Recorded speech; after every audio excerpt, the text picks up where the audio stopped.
Hello students, कैसे हैं आप सब लोग? कैसे तैयारी चल रही है आपकी? आपके एग्ज़ाम जो हैं अब आने ही वाले हैं। सिक्स सेमेस्टर के student B L L B के अब आपके जो एग्ज़ाम है वो कभी भी हो सकता है। अप्रॉक्सीमेटली जून 10 तक आपके एग्ज़ाम शुरू हो जाएंगे। दूसरा क्या है कि एल एल बी वाले बच्चों की डेट शीट ऑलरेडी आ चुकी है, तो आपके भी जल्दी ही एग्ज़ाम शुरू होने वाला है। तो आप तैयारी करना शुरू कर दें।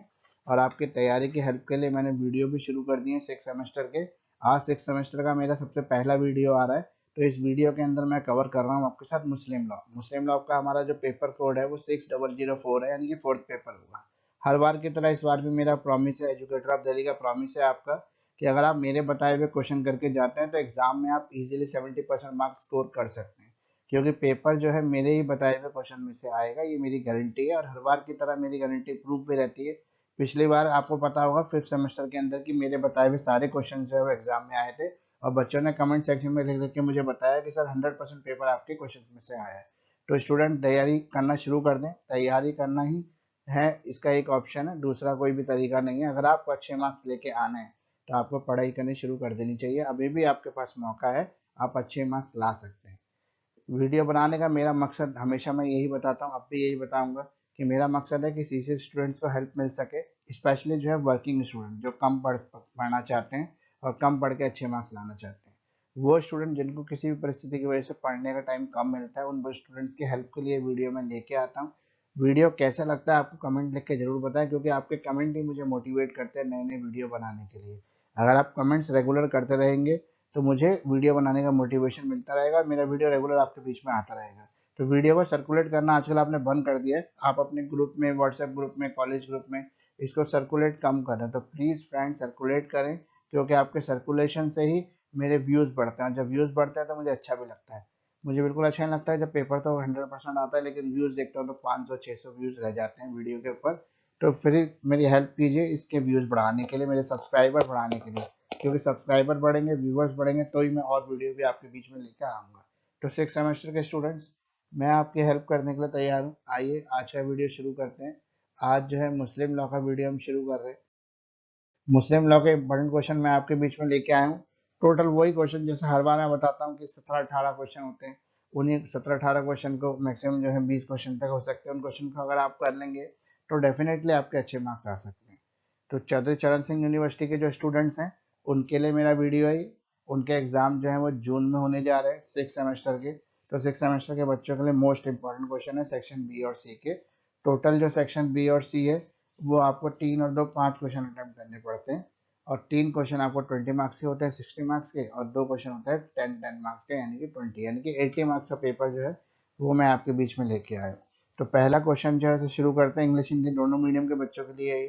पहला क्वेश्चन है, what are the various sources of Muslim law?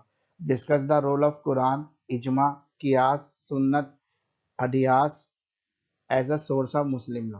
इसके अलावा प्राइमरी और secondary source of Muslim law को भी आपको इसके अंदर कवर कर लेना है। तो ये क्वेश्चन जो है कंप्लीट क्वेश्चन बन जाएगा आपका सोर्सेज ऑफ मुस्लिम लॉ, कि मुस्लिम लॉ आया कहाँ से। तो मुस्लिम लॉ शरीयत लॉ भी है। मुस्लिम लॉ जो है कुरान से लिया गया है, इजमा से लिया गया है, कियास से लिया गया है, सुन्नत से लिया गया है, अध्यास से लिया गया है। अगला क्वेश्चन है, discuss in detail the school of the Muslim law, difference between the Shia and the Sunni school regarding to marriage and the divorce. तो यहाँ पे डिटेल में आपको बताना है कितने स्कूल से मुस्लिम लॉ के, जहाँ से मुस्लिम लॉ की पढ़ाई या मुस्लिम लॉ की सीख सकते हैं आप, जानकारी मिलती है हमें कि मुस्लिम लॉ में क्या करना है। तो डिफरेंस बताना है आपको शिया और सुन्नी लॉ का, स्पेशली जो है मैरिज और डाइवोर्स के बीच पर आपको इसका डिफरेंशिएट करना है। अगला क्वेश्चन नंबर 3 है, what are the essential of the valid Muslim marriage? एक वैलिड मुस्लिम मैरिज कब होती है, कैसे होती है, इसके लिए क्या क्या रिचुअल्स, क्या कस्टम्स फॉलो करने पड़ते हैं? इस मुस्लिम मैरिज या सिविल कॉन्ट्रैक्ट, क्या मुस्लिम मैरिज एक सिविल कॉन्ट्रैक्ट है?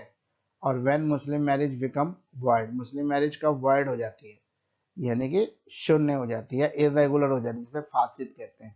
तो फासिद कब हो जाती है मुस्लिम मैरिज, ये इंपॉर्टेंट टॉपिक है। इसको आप जरूर कर लें, क्योंकि जितने भी क्वेश्चन मैं बताता हूँ ना ये मोस्ट इंपॉर्टेंट क्वेश्चन होते हैं, इसी में से आपका पूरा पेपर आता है। तो ये अगर आप कर लेंगे तो मेरी गारंटी रहेगी कि आपको अच्छे मार्क्स जरूर आएंगे, डेफिनेटली आएंगे। अगला है क्वेश्चन आपका, डिस्कस द डाइवोर्स। डाइवोर्स को यहाँ पर डिस्कस करना है आपको, तलाक जिसे कहते हैं, and its various forms in the Muslim law in detail. तलाक को आपको डिटेल में बताना है, साथ में आपको अलग अलग मुस्लिम लॉ की जो शादी के तरीके हैं अलग अलग, सॉरी, डाइवोर्स के जो अलग अलग तरीके हैं वो बताने हैं आपको डिटेल के अंदर।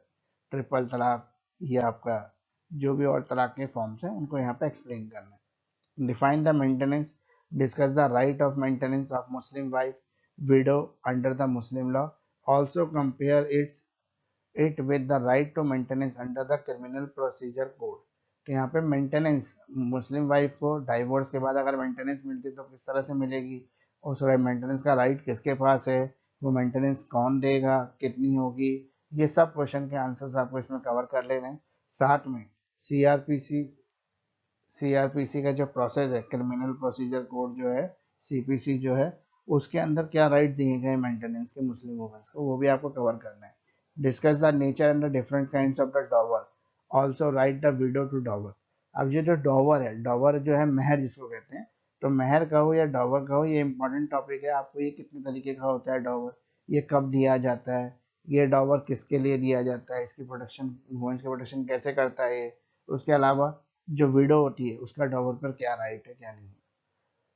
Give all grounds to obtain the divorce from the husband under the dissolution of the Muslim Marriage Act 1939। Muslim marriage act है 1939, उसके अंदर जो डाइवोर्स होता है, जुडिशली डाइवोर्स जो होता है कानूनी तरीके से, वो कौन किस तरीके से होता है। Explain the essential condition of a valid acknowledgement under the Muslim law, what are the legal effects of the acknowledgement. अब ये एसेंशियल कंडीशंस क्या क्या है एक वैलिड एक्नॉलेजमेंट के लिए, और किस तरीके से जो है एक्नॉलेजमेंट जो है वो इफेक्टेड होता है, यानी कि लेजिटिमेट और इलेजिटिमेट जो चाइल्ड होता है उसके रिगार्डिंग जो एक्नॉलेजमेंट दिया जाता है उसकी बात कर रहे हैं हम यहाँ पर। तो यहाँ पर टोटल 8 क्वेश्चन इस स्लाइड के अंदर कवर हो गए। 70% मार्क्स की गारंटी है, यानी कि मेरे बताए हुए क्वेश्चंस जो हैं एग्जाम में आएंगे, डेफिनेटली आएंगे, तो आएंगे ही आएंगे। लेकिन मार्क्स तो मेरे क्वेश्चन से नहीं मिलेगा ना, मार्क्स तो मिलेगा आपके आंसर लिखने से। तो आंसर राइटिंग पैटर्न में थोड़ा सा ध्यान दें, क्योंकि आप जो है ना गड़बड़ करते हैं, आंसर बढ़िया तरीके से लिखते नहीं है, फिर कहते हैं कि सर मेरे तो मार्क्स बड़े कम आए, आपने तो बोला 70% तक मार्क्स आ जाएंगे, लेकिन सर मेरे मार्क्स कम आए। तो मैं आपको बता दूं यार, क्वेश्चन तो मेरे बताए हुए आ रहे हैं ना एग्जाम में, लेकिन आंसर तो आप लिख रहे हैं ना। अब आप कैसा आंसर लिख के आ रहे हैं, आप बढ़िया आंसर लिख नहीं रहे, आप छोटा आंसर लिख रहे हैं, जितने वर्ड्स के आंसर के रिक्वायरमेंट उससे आपका हाफ ही रह जाता है, तो आप मार्क्स तो हाफ ही होंगे यार। लेकिन मेरे पास इसका भी एक सोल्यूशन है, इसके लिए आप मेरे नोट्स जो है पीडीएफ फॉर्म में वो ले सकते हैं, परचेज कर सकते हैं। बहुत अफोर्डेबल प्राइसेस में मैं नोट्स दे रहा हूँ आपको, बहुत मेहनत लगती है नोट्स बनाने में, लेकिन फिर भी स्टूडेंट्स के लिए मुझे करना होता है, मैं करता रहता हूँ। तो मेरे पास व्हाट्सएप पर आप मैसेज करिए, मैं एक अफोर्डेबल प्राइस आपसे चार्ज करूँगा और आपको नोट्स जो है वो प्रोवाइड कर दूंगा। तो फ्रेंड्स, नोट्स जो हैं इनके आंसर्स जो है मेरे पास हैं। अच्छा, इनके आंसर्स के लिए मैं हमेशा से कहता हूँ कि आप यूट्यूब को कभी प्रेफर ना करें, क्योंकि यूट्यूब पे जो आंसर्स हैं वो कंप्लीट नहीं है, वो शॉर्ट डिस्क्रिप्शन है वीडियो बनाने के लिए, तो उनके आंसर सफिशिएंट नहीं है। वो आंसर आप लिख के आएंगे तो मार्क्स आपके नहीं आएंगे एग्जाम में। लेकिन अगर आपको आंसर चाहिए अपने सेल्फ से, कोई बुक आप प्रेफर कर सकते हैं। इसके अलावा आप चाहे यूट्यूब, सॉरी, गूगल सर्च कर सकते हैं। गूगल सर्च पे बहुत सारे ब्लॉगर्स हैं, लीगल ब्लॉगर्स हैं, जो लीगल ब्लॉगर्स ने इन सब के आंसर लिखे हुए हैं, वहाँ से आपको इजीली मिल जाएंगे। और लॉ के सब्जेक्ट के आंसर के बहुत सारे ब्लॉग्स हैं, आपको इजीली मिलेंगे। आप गूगल सर्च करके देखिए, क्वेश्चन को एज इट इज टाइप करके डाल दीजिए, कॉपी पेस्ट कीजिए, गूगल सर्च मारिए, आंसर्स निकल के आ जाएगा। फिर भी अगर आपको प्रॉब्लम हो रही है हिंदी मीडियम इंग्लिश मीडियम, तो आप मुझसे ही पीडीएफ ले सकते हैं। इसके अलावा आप बुक्स भी प्रेफर कर सकते हैं, बहुत सारे राइटर्स की बुक्स आती है। इसके अलावा आप मानसी को भी ले सकते हैं, मानसी में भी आंसर आपको मिल जाएंगे, लेकिन थोड़ी सी मेहनत करने की जरूरत होती है मानसी के साथ, क्योंकि कई बार आंसर्स की लैंग्वेज जो होती है ना मानसी में करेक्ट नहीं होती, कई गलतियां होती हैं, उनको आपको पता होना चाहिए कि क्या गलती है। तो आइए नेक्स्ट स्लाइड की तरफ चलते हैं। टोटल 8 क्वेश्चन हम कर चुके हैं इंपॉर्टेंट के। क्वेश्चन नंबर 9 आ रहा है हमारे बीच में। How guardian appointed by the court under the Muslim law. Muslim law के अंदर गार्जियन कैसे अपॉइंट करती है कोर्ट, इसको एक्सप्लेन करना है। क्वेश्चन नंबर 10 है, what is the law regarding the custody of son and daughter, जिसे हिजनत कहते हैं। Who are the entitled to custody of the minor according to Muslim law. तो मुस्लिम लॉ के अकॉर्डिंग किसको कस्टडी मिलती है और कब मिलेगी, कैसे मिलेगी। क्वेश्चन नंबर 11 है, what is the difference between the gift और will under the Muslim law. जो गिफ्ट है जिसे हिबा भी कहते हैं, तो गिफ्ट और विल के अंदर क्या डिफरेंशिएट है, दोनों को डिफरेंशिएट करना एक्सप्लेनेशन के साथ। अगला है question number 12, define the gift, जिसे हिबा कहते हैं। What are the essential of the valid gift, valid gift के लिए क्या क्या एसेंशियल्स होने चाहिए। डिफरेंट काइंड्स ऑफ हिबा, हिबा के डिफरेंट काइंड बताने। What gifts are created word, और किस गिफ्ट को वर्ड क्रिएट किया गया, यानी कि वर्ड बोला गया, शून्य बोला गया, इसको एक्सप्लेन करना है। क्वेश्चन नंबर 13 जो है, डिफाइन द वासी एंड द वसीयत, जिसे विल भी कहते हैं, under the Muslim law. What are his power and the duties, की पावर और ड्यूटीज क्या है वसीयत की। क्वेश्चन नंबर 14 है आपके बीच में, हाउ कैन अ वैलिड वक्फ is created and what it is deemed to be completed. Can a वक्फ be revoked even after its completion. तो वक्फ क्या है, ये कैसे क्रिएट किया जाता है, क्या ये बाद में रिवोक हो सकता है कि नहीं हो सकता। Question number 15, who claim the right of preemption according to the Sunni और the Shia law. Sunni law Shia law के अकॉर्डिंग जो प्रीएम्पशन है वो क्या होती है, कौन इसको क्लेम कर सकता है। क्वेश्चन नंबर 16 है, how curator is appointed under the Indian succession act, what are the powers and the duties. तो सक्सेशन को कब अपॉइंट कर सकते हैं, इसकी पावर और ड्यूटीज क्या होती हैं, ये बताना है आपको। Examine the provision of chapter 2 of the Indian succession act 1925 regarding the will and codicil. यहाँ पर आपको बताना है कि चैप्टर 2 जो है इंडियन सक्सेशन एक्ट का, जो विल के रिगार्डिंग बोलता है, उसको आपको एग्जामिन करना है, एक्सप्लेनेशन करना है उसका। क्वेश्चन नंबर 18 है, what you understand by the मूटा मैरिजेस। मूटा मैरिजेस क्या होती है, इसको डिफाइन करना है।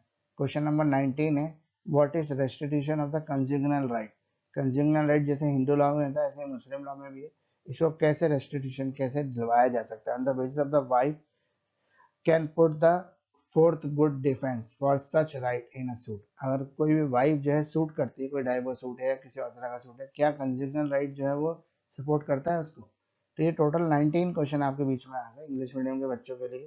तो अगर आप इसको कर लेते हैं ना, तो मेरी गारंटी है कि आपका पेपर तो इसमें से ही आएगा, पक्का इसमें से आएगा, लेकिन आपको पढ़ना पड़ेगा। फ्रेंड्स अगर पढ़ेंगे ना तो ये इसके अलावा कोई ऑप्शन ही नहीं है, आपको पढ़ना ही पड़ेगा। तो सभी के आंसर्स जो हैं, जैसे मैंने पिछली स्लाइड में आपको बताया था कि सभी इंपॉर्टेंट क्वेश्चन के जो आंसर्स है मेरे पास अवेलेबल है एक अफोर्डेबल प्राइस पर। क्योंकि यार मेरी भी फैमिली है, तो मुझे भी तो यार अर्निंग इनकम चाहिए ना। तो मैं टीचिंग भी करता हूँ, मेरा प्रोफेशन है टीचिंग। तो इतना तो मेरा इतना मेरा हक बनता है ना कि मैं थोड़ा सा आपसे चार्ज कर सकूँ। तो मैंने आपकी हेल्प लगातार ऐसे ही करता रहूँगा, लेकिन आप मेरे साथ जुड़े रहिए। और भी सब्जेक्ट के वीडियो आपको धीरे धीरे मिलने शुरू हो गए हैं, तो मिलने शुरू हो जाएंगे। आप मेरे साथ जुड़े रहेंगे तो आपके लिए काफ़ी हेल्पफुल रहेंगे वीडियोस, और आपके एग्जाम में अच्छे मार्क्स आ पाएंगे। तो अपने फ्रेंड तक इस वीडियो को जरूर पहुंचा दें, क्योंकि आपके फ्रेंड्स को भी इससे हेल्प हो सकती है।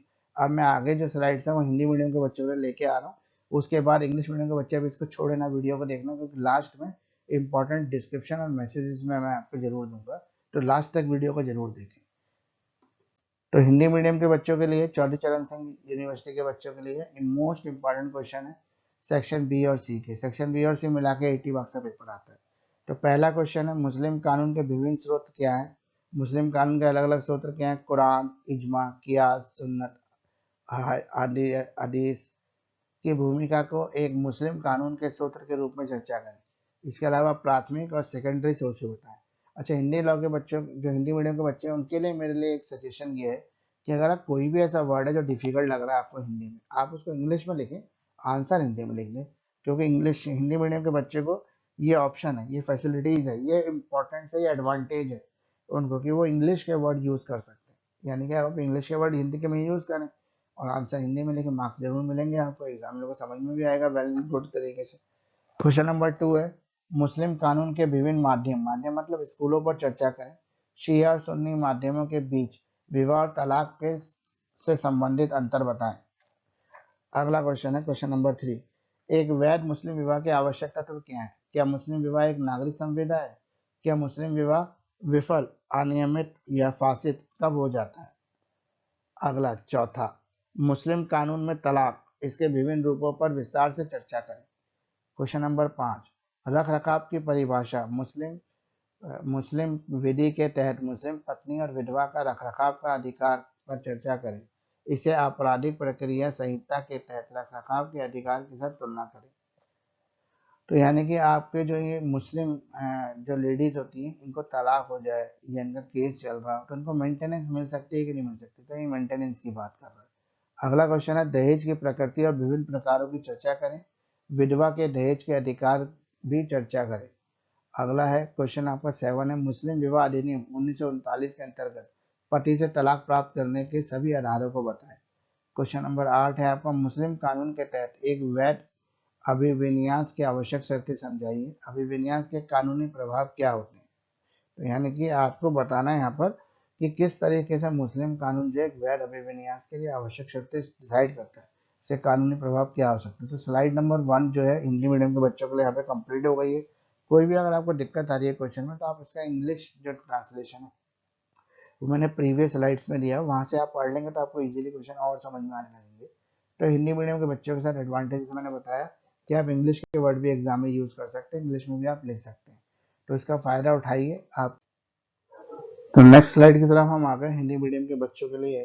तो इसमें क्वेश्चन नंबर 9, क्वेश्चन नंबर 8 तक हमने अपने पिछले स्लाइड में कवर कर लिए थे। क्वेश्चन नंबर 9 से हम शुरू कर रहे हैं।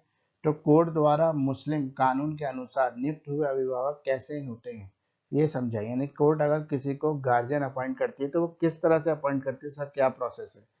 क्वेश्चन नंबर 10 है, बेटे और बेटी की हिजानत जिसे हफ्ताना कहते हैं के बारे में कानून क्या है। मुस्लिम कानून के अनुसार किसे मान्यता है कि अल्पसंख्यक के हफ्ताना के अधिकार होते हैं, यानी कि कब जो है मुस्लिम कम्युनिटी के अंदर हफ्ताना यानी कि जो लेजिटिमेटी ऑफ द चाइल्ड होते हैं वो कब होती है। अगला है, मुस्लिम कानून के तहत उपहार और वसीयत के बीच में क्या अंतर है, समझाइए। हिबा जिसे उपहार भी कहते हैं की परिभाषा दे। वैध हिबे के आवश्यक तत्व क्या है। विभिन्न प्रकार की हिबा कौन से उपहार वैध होते हैं, ये समझाइए। तो हिबा जो है वो गिफ्ट होता है, गिफ्ट को समझाना है आपको यहाँ पर। मुस्लिम कानून के तहत वसी जिसे वसीयत कहते हैं और वसी का अर्थ समझाइए। वसी की क्या शक्ति और क्या कार्य क्या कर्तव्य होते हैं, यानी वसीयत को कंप्लीटली समझाना है आपको कि मुस्लिम लॉ के अंदर किस तरह से वसीयत को डिफाइन किया गया। एक वैध वक्फ कैसे बनाया जाता है और इसे पूर्ण माना जाता है। क्या कानून क्या एक वक्फ पूरा होने के बाद भी रद्द किया जा सकता है। अब सुन्नी और शिया कानून के अनुसार पूर्वाधिकार का अधिकार किसे कहते हैं। भारतीय संशोधन अधिनियम के तहत क्यूरेटर कैसे नियुक्त होते हैं, उसके क्या शक्ति और कर्तव्य होते हैं। भारतीय संशोधन अधिनियम 1925 के अध्याय 2 के प्रावधानों की जांच करें। आप मूटा विवाह से क्या समझते हैं, मूटा मैरिजेस जो होती हैं उसके बारे में। वैवाहिक हक लौटाने की वसूली क्या है, किस आधार पर पत्नी ऐसे हक के लिए एक योग्य बचाव रख सकती है। तो ये मुस्लिम लॉ के टोटल 19 क्वेश्चन मैंने आपको बता दिए, हिंदी मीडियम इंग्लिश मीडियम दोनों मीडियम में बता दिए। अगर आप इन क्वेश्चंस को कर लेते हो, डेफिनेटली मेरी गारंटी है कि पेपर सारा का सारा आपका इन्हीं क्वेश्चंस में से आएगा। अगर ये क्वेश्चंस आप कर लेते हैं, अच्छे तरीके से पढ़ के जाते हैं एग्जाम में, तो आप अच्छे मार्क्स स्कोर कर सकते हैं। 70% की मार्क्स की गारंटी मेरी हमेशा रहती है। इसी तरह से इस वीडियो के थ्रू भी मेरी गारंटी है। ज्वाइन आवर लाइव क्लासेस, हमारी जो लाइव क्लासेस भी चलती है आप उनको भी ज्वाइन कर सकते हैं, काफ़ी बेनिफिशियल रहती है आपके लिए। मैं कंप्लीट सिलेबस भी कराता हूँ, इसके साथ साथ आपको इंपॉर्टेंट क्वेश्चन के आंसर्स भी प्रोवाइड करता हूँ। एग्जाम के लिए मेरी पूरी हेल्प रहती है। तो आइए आगे बढ़ते हैं, नेक्स्ट स्लाइड की तरफ चले चलते हैं। तो एजुकेटर ऑफ दिल्ली जो है what to do for the BLLB exam preparation, अगर आपको दिक्कत हो रही है कि क्या पढ़ें, कैसे पढ़ें, कहाँ से पढ़ें, तो एजुकेटर ऑफ दिल्ली आपकी हेल्प के लिए मौजूद है। तो best way of the study law करने का एक सबसे आसान तरीका मैं आपको दे रहा हूँ। एग्जाम स्टडी बनाइए मेरे साथ, मुकेश सर के साथ एग्जाम स्टडी बनाइए, डेफिनेटली आपके स्कोर इंप्रूव होगा, आपको अच्छे मार्क्स मिलेंगे एग्जाम में। एजुकेटर ऑफ दिल्ली का वादा है कि अगर आप मेरे साथ जुड़े रहते हैं, मेरे साथ क्लासेस करते हैं, मेरे साथ वीडियोस देखते हैं, मेरी वीडियो को शेयर करते हैं, कमेंट करते हैं, तो मैं आपको आज एक वादा करता हूँ कि अगर आप मुझे मेरे वीडियो को शेयर करते हैं अपने व्हाट्सएप ग्रुप में और मुझे प्रूफ देते हैं कि आपने 10 व्हाट्सएप ग्रुप में मेरे मैसेज को शेयर किया है और वहाँ से मेरे सब्सक्राइबर बढ़े या मेरे व्यूज़ बढ़े, तो मैं डेफिनेटली आपको रिटर्न करूँगा। रिटर्न का मतलब ये है कि मैं आपको नोट्स प्रोवाइड करूँगा। तो फ्रेंड्स आगे भी मेरे साथ जुड़े रहिए। आज का मेरा यही सरप्राइज आप स्टूडेंट्स के लिए था, जो मैंने कहा था कि लास्ट में मैं वीडियो को बताऊंगा। तो वीडियो के लास्ट में जो मैंने सरप्राइज आपको दिया वो यही दिया है आज, कि मेरा एक नया वादा है। अगर आप 10 व्हाट्सएप ग्रुप में जो आपके व्हाट्सएप ग्रुप स्टडी से जुड़े हुए, जो स्टूडेंट्स के एजुकेशन से जुड़े हुए व्हाट्सएप ग्रुप हैं, जहाँ पे लॉ स्टूडेंट, जहाँ पे मुझे फ़ायदा होता है, अगर आप वहाँ पे मेरे वीडियो को शेयर करते हैं तो मैं आपको नोट्स क्वेश्चंस के आंसर प्रोवाइड करा के हेल्प करूँगा। तो ये मेरा वादा है, एजुकेटर ऑफ दिल्ली का प्रॉमिस है जो कभी खाली नहीं जाता। स्पेशली मैं जो वीडियो बनाता हूँ वर्किंग स्टूडेंट्स के लिए बनाता हूँ, ताकि वर्किंग स्टूडेंट्स को हेल्प मिल सके, क्योंकि वर्किंग स्टूडेंट्स के पास पढ़ने का समय बड़ा कम होता है और वो कुछ ऐसा पढ़ना चाहते हैं जिससे कम पढ़ के उनके थोड़े से अच्छे मार्क्स आ सके, वो पास हो सके। तो मेरा वादा है कि आप मेरे वीडियो देखते रहिए तो आप पास होते रहेंगे। तो thanks for watching. Please like करें, शेयर करें, सब्सक्राइब करें, कमेंट करें मेरे वीडियो पर, यूट्यूब चैनल की वीडियो पर कमेंट करें, क्योंकि आपके कमेंट से हमें मोटिवेशन मिलता है नई वीडियो बनाने के लिए। एग्ज़ाम रिलेटेड कोई हेल्प चाहिए, नोट्स चाहिए, तो आप कांटेक्ट कर सकते हैं मुझे, व्हाट्सएप कॉल सकते हैं, नॉर्मल कॉल कर सकते हैं। मुझे जो है इंस्टाग्राम पर फॉलो कर सकते हैं, एजुकेटर ऑफ दिल्ली के नाम से मेरा आईडी है। मुझे जो है फेसबुक पेज पर लाइक कर सकते हैं, एजुकेटर ऑफ दिल्ली के नाम से मेरा फेसबुक पेज है। इसके अलावा ऑनलाइन लॉ क्लासेस भी अवेलेबल है, हिंदी इंग्लिश दोनों मीडियम में। मैंने पूरी डिटेल दी है यहाँ पे क्लासेस की, आप इसको पढ़ सकते हैं। किसी भी तरह की कोई इन्फॉर्मेशन चाहिए तो आप मेरे साथ जुड़ सकते हैं, मुझसे रजिस्ट्रेशन करा सकते हैं 199 में। रजिस्ट्रेशन के बाद हर तरह की हेल्प के लिए मैं आपके लिए अवेलेबल हूँ। नोट्स चाहिए आपको, किसी भी तरह की कोई भी हेल्प चाहिए तो मैं आपके लिए अवेलेबल हूँ। और नोट्स भी मिल सकते हैं इसके आपको अफोर्डेबल प्राइस पर, वो भी अवेलेबल है। तो फ्रेंड्स, इसी तरह एजुकेटर दिल्ली को अपना प्यार देते रहिए, एजुकेटर ऑफ दिल्ली के साथ जुड़े रहिए। मेरा वादा है कि मेरे वीडियो आपको हर सेमेस्टर में हेल्प करते रहेंगे, और 6 सेमेस्टर के और भी वीडियो धीरे धीरे आपके बीच में आते रहेंगे।